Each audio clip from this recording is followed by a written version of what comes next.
Second, the petition itself has not been admitted into evidence and subjected to cross-examination by me or my lawyers. In this case, because they have permitted the petitioner who has so far given evidence of whose petition we are supposed to be dealing with, Mr. Daniel Ofori, they have permitted him not to testify and confirm on oath what his petition is. There is no petition on the table. There is no evidence given by him on oath. He has not authorized anyone to testify on his behalf. So what are we inquiring into? Even though there is no constitutional instrument passed to regulate the proceedings of an Article 146 committee, Ghana has a constitutional instrument regulating the work of all commissions or committees of inquiry. This is the Commissions of Inquiry Practice and Procedure Rules 2010, CI 65. And in Article 1467 of our Constitution, if a committee is set up for the removal of a Chief Justice, the committee is supposed to, quote-unquote, inquire into the petition, the answer, and the prima facie case. Therefore, we are dealing with a committee of inquiry. In spite of this, on 15th May, the committee decided, without listening to my lawyer, that it will conduct the hearing not as an inquiry, but as litigation. So they rejected the use of CI 65, which was created for the regulation of inquiries, and said they will use the High Court Civil Procedure Rules, CI 47. Then they decided that each petitioner can conduct his case as he sees fit. So they don't need to present the petition to them. Then they decided that the petitioners can call public officials to confirm what they themselves have not testified to. So, ladies and gentlemen, because the proceedings are being conducted as if it is a normal litigation between the petitioners and myself, their lawyers now choose and pick which part of the evidence that public officials present to put on the table. This is also in violation of known rules regarding proceedings of a committee of inquiry, because a committee of inquiry must have its own lawyer, and when it starts the proceedings, the petitioner becomes no more than a witness for the committee to prove the allegations that led to the setting up of the committee of inquiry. So the public officials who have been summoned supposedly on subpoenas without the issue of subpoenas just come and swear oaths and present documents to the committee as exhibits. The witnesses themselves do not have the petition. They do not know the allegations in the petition, and so they cannot answer questions on the petition. And when they finish submitting their documents, my lawyers are called on to cross-examine them. Since 23rd May 2025, this strange process has been followed up, and witness after witness has been called.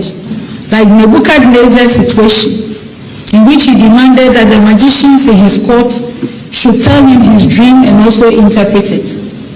My lawyers are left to to guess which allegations in the petitions that I received on 27th March are supposed to be the subject matter of the testimonies that the witnesses have referred to.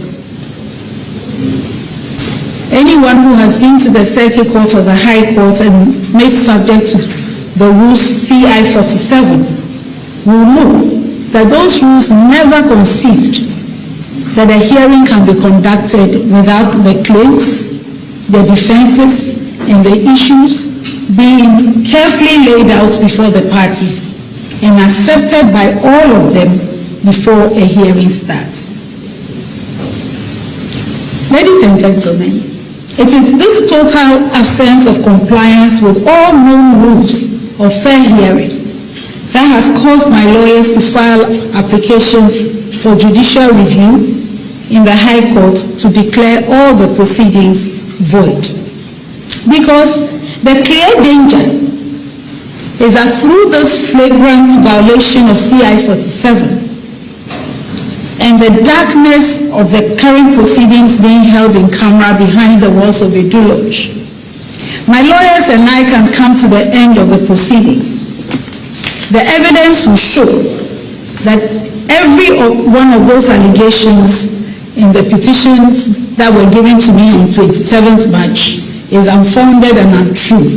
And yet, the committee can dig up some allegations from whatever documents they claim to be having from the president, which they have not shown to me, and purport to enter a recommendation for my removal on that basis. Allow me to say that this is totally unknown in the rule of law in this country. If it was lawful, I would have no reason to alert the nation of the dangers they represent.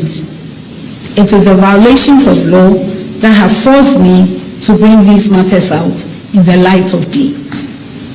The final and fourth reason for this statement is that I have heard on several occasions from loved ones, persons who care, persons who may not know me beyond my public duties, and many who think that since these proceedings seem to be carefully staged to result in my removal as Chief Justice, it would be best if I just retired or resigned rather than subject myself to an ill-motivated process.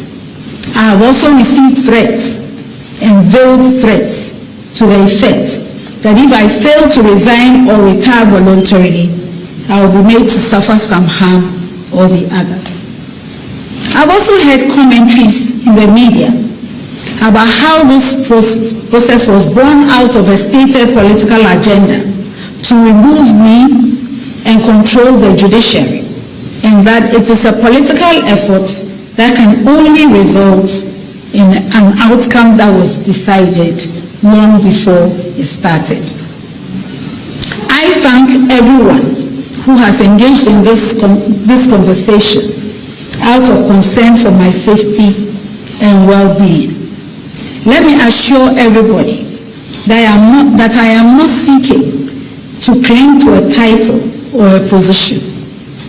However, as a lawyer of 38 years standing, a judge of 21 years standing, and Chief Justice who has served the rule of law all my working life, in fact since I was 25, it is my onerous duty and obligation to speak up concerning anything that is extremely wrong with the administration of justice in this country. This is what I do every day. The situation I have been confronted with has shown me a model of injustice that I would never have thought possible if I had not been exposed to it.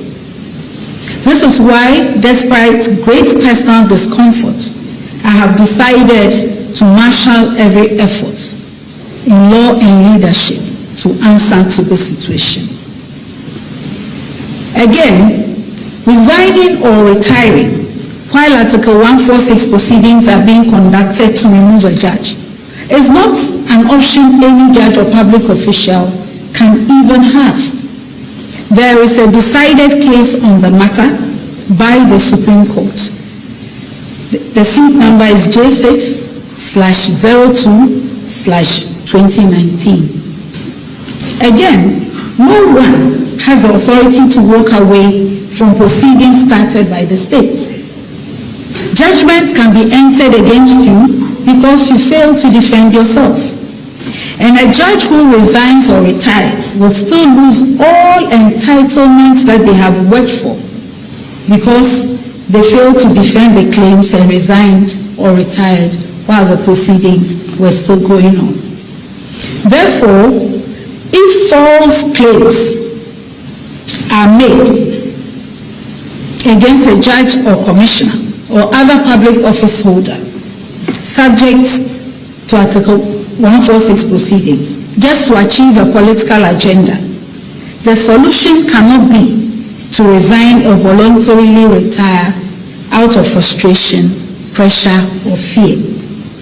You would only subject yourself to two cruelties: a judgment based on false claims and loss of everything you have worked for.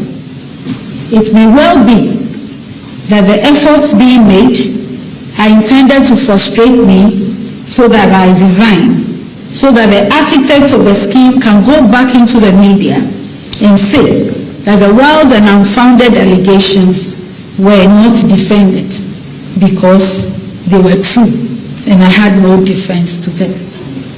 As Chief Justice of the nation, who has been given the privilege and obligation to lead administration of justice, I should not turn tail and run when I know the implications of not defending false and unwarranted charges.